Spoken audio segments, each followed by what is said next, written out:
안녕하세요. 양빵당구 양쌤입니다. 이번 레슨은 브릿지의 길이를 길게 했을 때의 장점에 대한 부분입니다. 지금과 같은 배치일 때 많이 사용합니다. 정확한 두께를 쳐야 할 때 아주 유용합니다. 저의 오랜 친구이자 PBA 일부 선수인 김인권 프로가 가장 잘 사용하는 부분입니다. 물론 저도 따라해보고 정말 좋다는 걸 알고 잘 사용하고 있습니다. 지금은 뒤돌리기의 형태입니다. 옆돌리기, 뒤돌리기, 비껴치기, 앞돌리기 등등 어떠한 형태든지 정확한 두께를 치고 싶을 때 사용하면 좋다고 생각합니다. 시연은 거의 얇은 두께만 보여드리지만 얇은 두께뿐만 아니라 어떠한 두께든 꼭 정확한 두께를 쳐야 할 때 사용하면 좋습니다. 이후에 보여드리는 득점 영상은 후반에 설명하도록 하겠습니다. 우선 처음 보여드렸던 옆돌리기 얇게입니다. 일반적인 형태일 때 브릿지의 길이는 보통이 가장 좋습니다. 보통일 때 브릿지의 길이는 보통 손 한 뼘 정도 15cm 정도입니다. 하지만 정확한 두께를 쳐야 한다면 살짝 브릿지의 길이를 다르게 해주는 게 좋은데요. 정확한 두께를 치는데 오픈 브릿지도 많이 사용을 합니다. 이유는 검지로 인해 시선이 분산되는 경우가 있기 때문에 검지를 큐 밑으로 내려놓는 것입니다. 하지만 오픈 브릿지를 잘 사용하지 못하시는 분들은 큐가 흔들릴 수 있습니다. 이번 영상은 오픈 브릿지는 제외하고 표준인 기본 브릿지에서 브릿지의 길이를 길게 사용했을 때 좋은 점을 설명해 드리겠습니다. 브릿지의 길이를 줄였을 때의 장점은 다음 레슨 영상으로 준비하겠습니다. 지금은 브릿지 길이가 짧은 경우 약 10cm 정도일 때의 모습입니다. 브릿지의 길이가 짧을 때 물론 장점이 있습니다만 수구를 바라볼 때 검지가 정렬선을 맞추는데 좀 많이 걸리적거립니다. 큐선을 놓는 과정에서도 방해가 있습니다. 그래서 정확한 두께를 치는데 안 좋을 수 있습니다. 지금은 브릿지의 길이가 보통의 경우 약 15cm 정도일 때 모습입니다. 브릿지의 길이가 보통인 경우를 가장 많이 사용하고 있습니다만 수구를 바라볼 때 검지가 정렬선을 맞추는데 살짝 걸리적거립니다. 큐선을 놓는 과정에서도 살짝 방해가 있습니다. 그래서 정확한 두께를 치는데 약간 안 좋을 수 있습니다. 지금은 브릿지의 길이가 긴 경우 약 한 20cm 정도일 때 모습입니다. 브릿지의 길이가 긴 경우는 수구와 일적구를 바라보고 정렬선을 맞추는데 방해가 없습니다. 그래서 정확한 두께를 치는데 좋은 장점이 있습니다. 지금 배치는 무회전을 이용한 5.5 시스템으로 계산을 해보면 3쿠션 값을 18로 계산, 38에 20, 원 쿠션의 지점은 20까지 보내면 되는데요. 좀 더 자세한 계산법은 우측 상단의 카드를 클릭하시면 보실 수 있습니다. 무회전을 이용해서 8분의 1 두께를 정확하게 맞추면 됩니다. 브릿지의 길이가 긴 경우부터 보시겠습니다.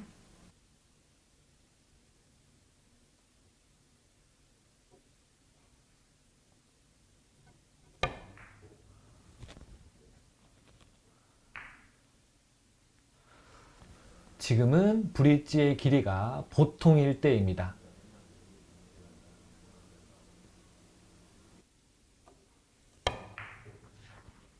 두께 실수가 있었습니다. 보통인 경우요. 한 번 더 브릿지의 길이가 보통일 때 시도해 봤습니다. 이번은 득점 가능했습니다. 이번은 브릿지의 길이가 짧을 때입니다. 실수가 나오는데요. 억지로 못 친 것은 절대 아닙니다. 초집중의 상태입니다. 처음에 살짝 길게 빠졌고요.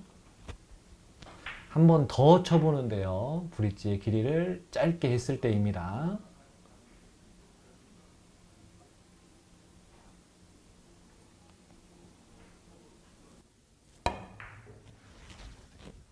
또 실수를 합니다. 사람마다 다를 수는 있습니다. 익숙함의 차이일 수도 있습니다.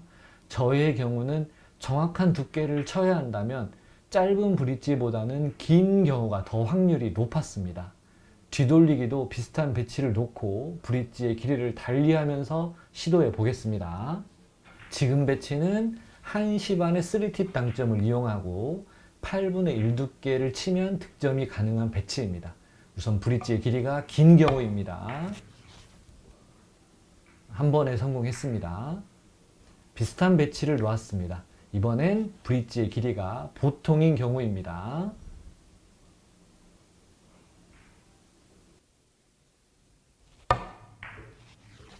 한 번에 성공. 이번에는 브릿지의 길이가 짧은 경우입니다. 첫 번째 시도입니다.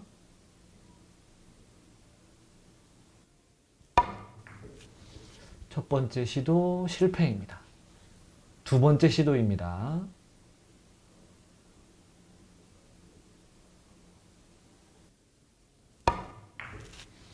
두 번째 시도는 성공입니다. 비껴치기 짧게 배치입니다. 똑같이 놓고 브릿지가 긴 경우부터 보통인 경우, 짧은 경우 두 번씩 편집 없이 시도해 보겠습니다. 3팁을 이용하고요. 8분의 1 두께를 시도해 보겠습니다. 첫 번째, 브릿지 길이가 긴 경우입니다.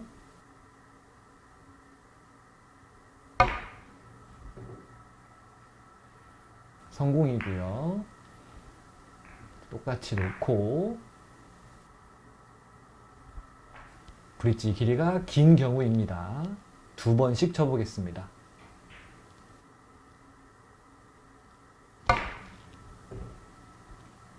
성공입니다.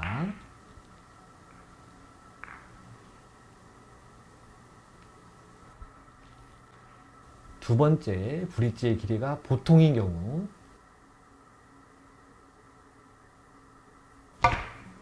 첫 번째 시도 성공.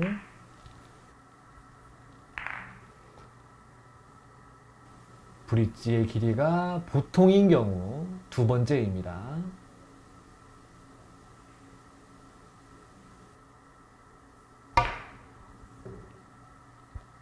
성공입니다. 세 번째, 두 번을 쳐보겠습니다. 브릿지의 길이가 짧은 경우입니다. 짧게 득점을 하고 싶었는데 길게 득점이 됐네요. 실패라고 보겠습니다. 자, 세 번째, 브릿지의 길이가 짧은 경우 두 번째 시도입니다. 두 번째는 성공했습니다. 사람마다 차이가 있을 수는 있습니다. 분명 짧은 브릿지의 장점도 있습니다. 다음 시간에 짧은 브릿지의 장점에 대해서 설명하겠습니다. 우선 이번 영상의 결론은 저의 경우 정확한 두께를 칠 때 브릿지의 길이를 길게 해주면 더 높은 확률이 있다는 것입니다. 이후 영상은 수구와 일적구가 먼 경우 정확한 두께를 칠 때 브릿지의 길이를 길게 만들어 놓고 시도한 영상입니다. 시청자 여러분도 비슷한 배치를 놓고 브릿지의 길이를 길게 놓고 시도해 보면 분명 좋은 결과가 있을 것 같습니다. 특별한 언급은 하지 않겠습니다. 브릿지의 길이를 길게 해놓은 부분을 중점적으로 보는 게 좋을 것 같습니다. 브릿지의 길이를 길게는 하지만 한 가지 주의할 것은 백스윙의 크기는 절대 크지 않습니다. 백스윙의 크기는 숏에서 미들 정도의 사이입니다.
초반에 보여드렸던 장면입니다. 설명을 좀 하겠습니다.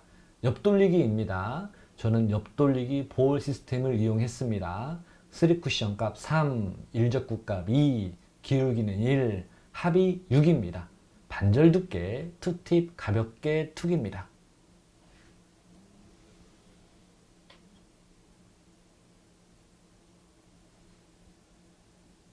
오늘 중점적으로 다룬 내용의 옆돌리기입니다. 무회전을 이용한 옆돌리기 5.5 시스템 이용했습니다. 3쿠션 값 18, 38에 20, 원쿠션 지점 20까지입니다. 8분의 1 두께 무회전 가볍게 툭인데 중점적으로 봐야 할 건 브릿지의 길이입니다. 가볍게 툭 하방만 이용합니다.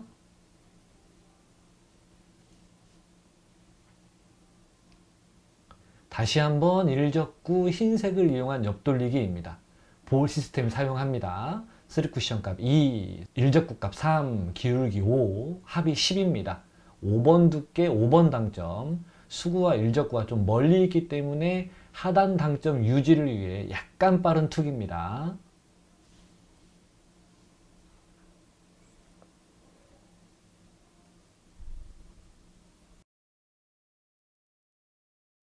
또다시 옆돌리기 배치입니다. 마찬가지로 옆돌리기 볼 시스템을 이용합니다. 3쿠션 값 3.5 넉넉하게 봐주고요. 일적구 값 1, 기울기 0인 상황, 합이 4.5, 4두께 반팁, 가볍게 툭입니다.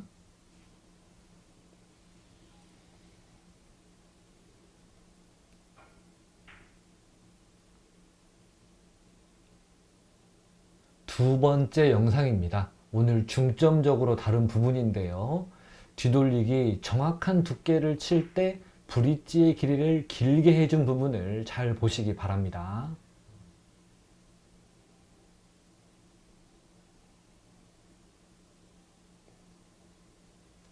지금은 비껴치기 길게입니다. 7볼 시스템을 이용하면 좋습니다.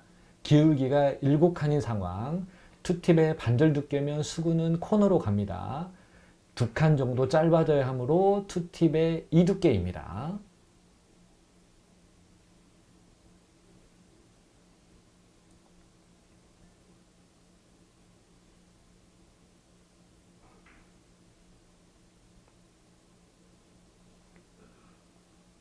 당공이 너무 좋습니다. 뒤돌리기도 가능하고 옆돌리기도 가능하지만 가까운 공인 노란 공을 일적구로 옆돌리기를 선택했습니다.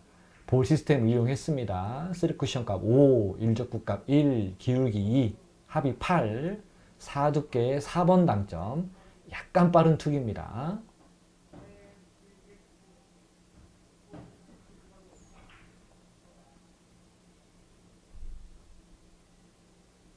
빨간색을 일적구로 앞돌리기 짧게 볼 시스템을 이용합니다. 3쿠션 값 6, 일적구 값 1.5, 기울기 제로인 상황, 합이 7.5, 일적구를 3두께만 이용해야 키스의 위험이 없습니다. 당점은 4.5번, 가볍게 툭입니다.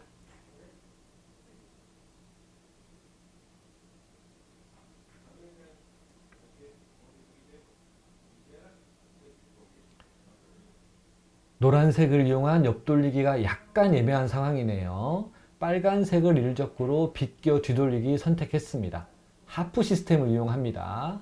투팁 정도 이용하고 하프라인 잡고 원쿠션 지점을 하프라인보다 약간 위로 보정해 주는데 일적구가 장쿠션에 가깝기 때문에 1 정도만 위로 보정해 주면 됩니다.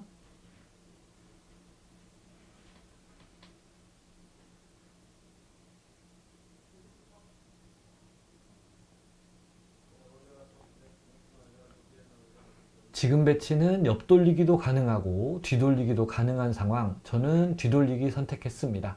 8.5 적용해보면 3쿠션 값 45, 75에 30 정도, 원쿠션의 지점은 30 정도입니다. 키스를 얇은 두께로 빼야 하므로 얇은 두께로 치면서 끌어칠 때에는 끌릴 시간만 주면 됩니다. 오늘 영상은 여기까지입니다. 시청해주셔서 감사합니다.